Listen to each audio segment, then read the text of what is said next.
आगामी दिन में एठारे बटेश्वर बेलाभूमि महोत्सव होता बेले यह चलचंचल हो पड़ी बाबा बटेश्वर शैवपीठ आम सहित सीधा सड़क एठार अच्छा बाबा बटेश्वर मंदिर कमिटी वृंद सहित सीधा सड़क कथा और प्रचारी बुझा केमती कौन सुविधा रही देखु आमर यही बाबा बटेश्वर होती पश्चिममुखी बाबा बटेश्वर महाप्रभु एठी आसुचंद लक्ष लक्ष भक्त जहाँकि निज निजर मानसिक नहीं आसुचंदी एवं सेमानकर मानसिक भी पूरण होउची आमे जहाँ भक्तों ठारू शुणा पाऊँ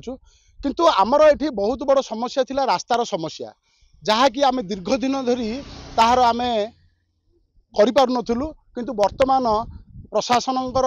हस्तक्षेप द्वारा एवं आमे एबे 40 फुटर आम गाँ कंटियागढ़ ठारू कंटियागढ़ मशान ठारू बटेश्वर पार्किंग पर्यंत 40 फुट चौड़ारे गोटे रास्ता बाहर कर एत बड़ बेलाभूमि महोत्सव होची यार सुरक्षा व्यवस्था केमती रहबो सर कोन कहबे सुरक्षा व्यवस्था को नै कोन करा जायछि सीसीटीवी रहबो लक्ष लक्ष लोक आसुन आमे एनेग्री प्रशासन सहित एवं कमिटर एक मिलित प्रस्तुति बैठक अनुष्ठित होता तेणु सब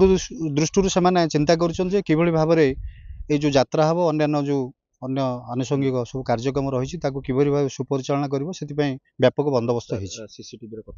सीसीटीवी आमको प्रशासन कही आम चेष्टा करुँ यथाशीघ्र तार लग आम यथाशीघ्र उद्यम करुँ रास्ता जो तो नूतन भाव आप देखुवे 40 फुट रास्ता कड़ा लोक किभली भाव यातायात एवं ट्रैफिक व्यवस्था को सुधारिया रास्ता तैयारी एवं सीसीटीवी यथाशीघ्र आमर एठे लग जहाँ सुविधा असुविधा रही आम प्रशासन को सहयोग कर सर कौन कहबे केमती देखुछन सुरक्षा व्यवस्था को लक्ष लक्ष लोक आसीबे केमती देखंतु आमे एठी यात्रा पूर्व एक प्रस्तुति बैठक प्रशासनिक अधिकारी आमर मंदिर परिचालना कमिटी एवं आखपाख गाँव समस्त भद्र व्यक्ति नहीं करूँ सेठी किभली भाव एठाକୁ आसुथिबा शह शह यात्रींकर सुरक्षा करा जाई परिबो सेमाने किभली भाव श्रृंखलित भाव दर्शन करि जिवे ताहाकु नजर रे रखी